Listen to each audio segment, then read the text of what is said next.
You're listening to the Transformative Podcast brought to you by the Research Center for the History of Transformations at the University of Vienna.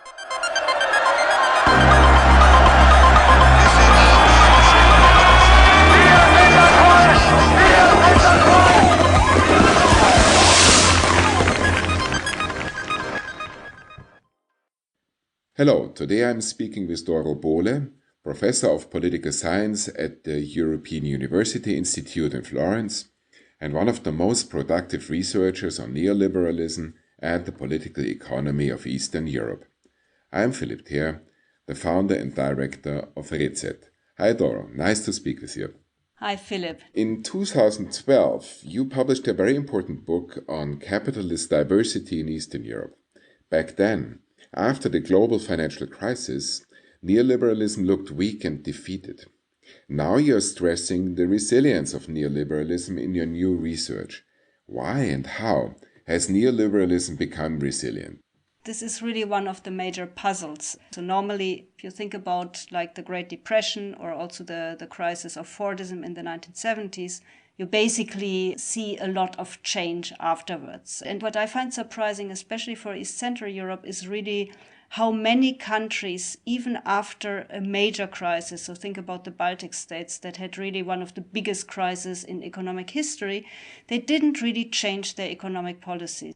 Then, of course, we have some countries like Hungary where you see quite some change, but there's also a lot of continuity. Therefore, my claim that neoliberalism is resilient, more resilient than we should have thought. Why this is the case? They are both domestic and international factors. If you think about the crisis management, especially of the European Union, this was clearly a very fiscal, hawkish way of dealing with the fallout of the crisis. Domestically, I think for East Central Europe, there are two reasons why neoliberalism might be resilient. So the one reason is, for many countries, it had proven the way towards capitalism, and all the institutions and the major economic actors are supporting this. And second, in comparison to Southern Europe, you see a pretty fast recovery of East Central Europe after the crisis. So if you have an economic model that works, and that works even after a crisis, even if the crisis was deep, then there is not so much reason for change. You know, if you look beyond Eastern Europe, neoliberalism also looks pretty alive and kicking in Western Europe and the US, right? There, I think a major issue really is that the EU basically framed the crisis not as a financial, but a crisis of public debt and over-indebtedness of states, and therefore ushered in this really strong austerity policy. And for many countries that tried alternatives, think Greece, Spain, there was really not much space for alternatives. Now, the US is also an interesting case. Let's take the Trump presidency and the economic policies. How much is that neoliberalism and how much is that, a kind of recombination neoliberalism with some more particularistic policies? So I'm not entirely sure how far we can stretch the concept.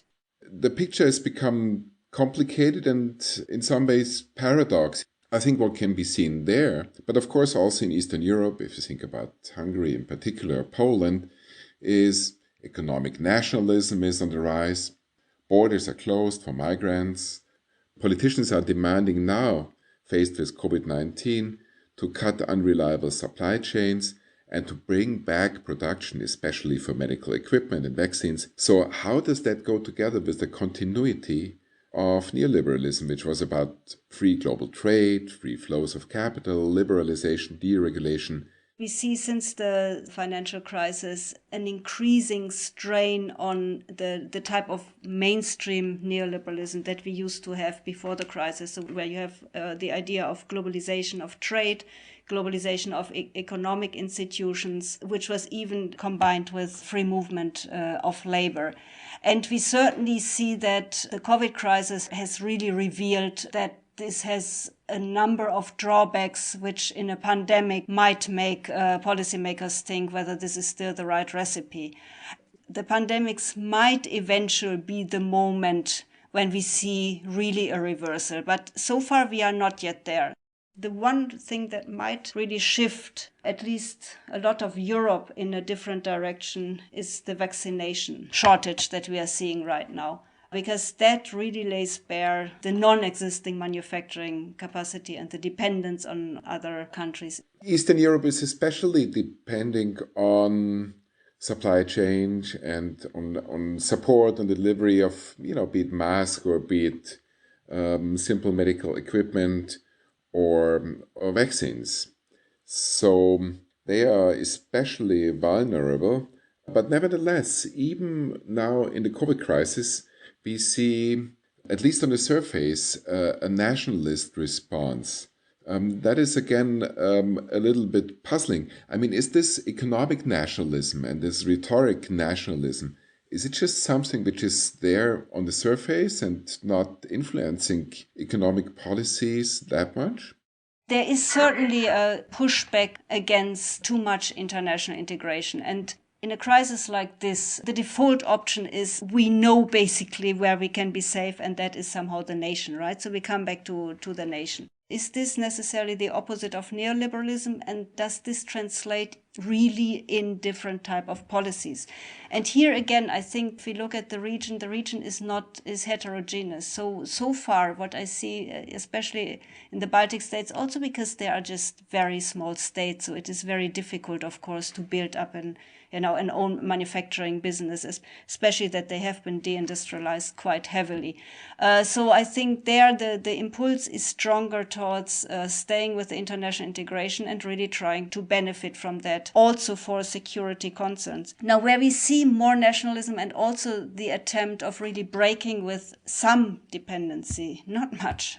So Poland is probably the country that takes not nationalism, but basically trying to develop an own manufacturing base most serious. But if you think about, now let's take a country like Hungary, the nationalist rhetoric is huge. The country does not do much to reduce dependency. You have the nationalist rhetoric, but this doesn't mean that we return to the economic nationalism like we know them from the 1930s, where basically you build closed economies. Economies are still pretty open.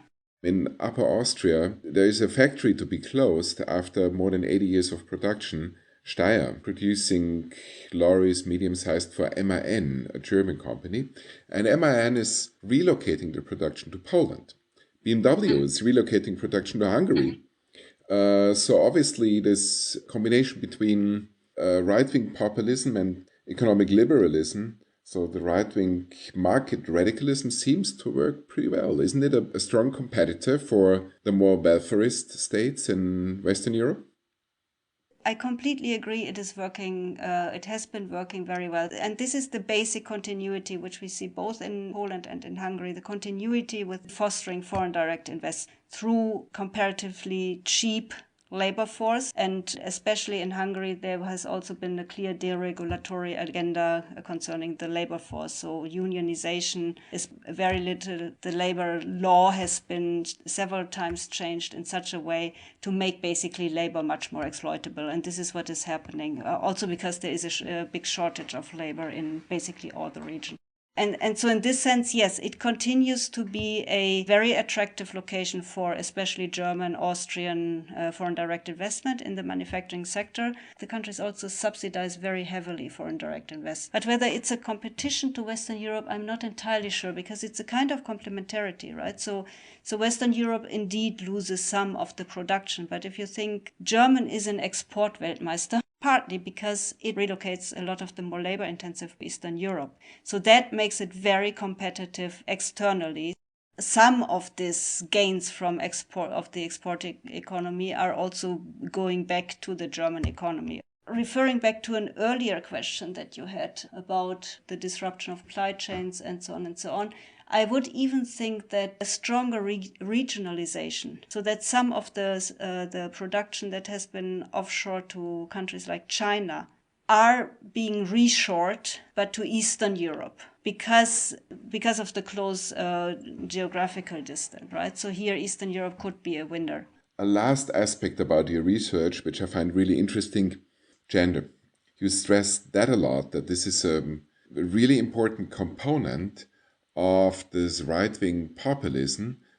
What about gender and gender equality, or rather inequality, in the region? If you go through the literature, the explanations for, why Orban and maybe Kaczynski, why does the nationalist message sell? And then you find it's because there was this deindustrialization and the workers got increasingly frustrated and so on. There is a manufacturing bias in so much of the comparative political economy that basically does not consider like half of is really being produced. And if one looks at the current political economy through a gendered lens, one sees both the reproduction, the continuity, but also the change and how new groups, and especially these authoritarian capitalisms, gain hegemony. So it's a power dimension, which is normally neglected in the research, in the comparative political economy research, and which I think needs to be brought in. And the second thing is, if you just look at the symbolic representation, Orbán's and the Kaczynskis and so on, so male, and it is so obviously male, right? It's a strong man, stadiums, this culture of masculinity, it is so obvious. So it must have a meaning, right? It must have a reason why we have this culture of masculinity that is being really projected. And again, we don't get there if we only look at class analysis as the more Marxist analysis would have it. You have to get at the intersection of class and gender, and of course, in many ways, also race. The xenophobia that is rampant is also part of the same. This is the symbolic glue that holds it somehow really together, and it is just too important to ignore it. Thanks a lot. I think this is really important because at the RECET we are also working with a strong gender dimension. I also believe it is very important because that was a key feature of the first neoliberal transformation, that actually women suffered much more from that than men by average, and especially, of course, in the labor market. And the same might be happening or is happening at the moment again, and that there is a rising gender imbalance, especially in these right-wing populist regimes. And so it's not just right-wing populist market radicals, but they're also very gendered market radicals. And thanks for stressing that. As a final word, I just want to say that we're all greatly looking forward when you will come to the University of Vienna and join our university in the fall. Thanks a lot for the conversation, and I hope to see you again. Thank you very much. You have been listening to the Transformative Podcast produced by RECET in Vienna. Wir